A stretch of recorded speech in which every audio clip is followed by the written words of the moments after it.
ఏపీలో బాణసంచ దుకాణాలకు స్థానిక పోలీసులు నోటీసులు జారీ చేశారు. బాణసంచ దుకాణాల యజమానులకు పోలీసులు నోటీసులు ఇచ్చి విజ్ఞప్తులు చేస్తున్నారు.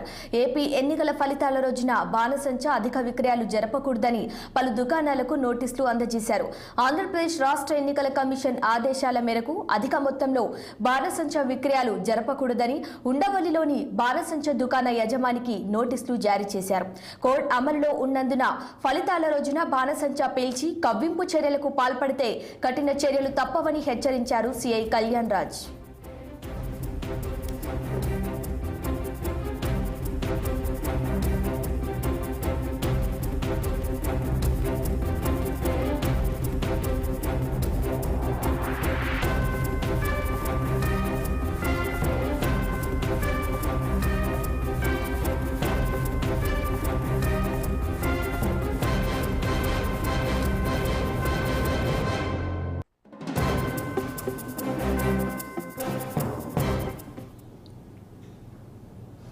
దేశ రాజధాని ఢిల్లీలో ఎండలతో ప్రజలు అల్లాడిపోతున్నారు.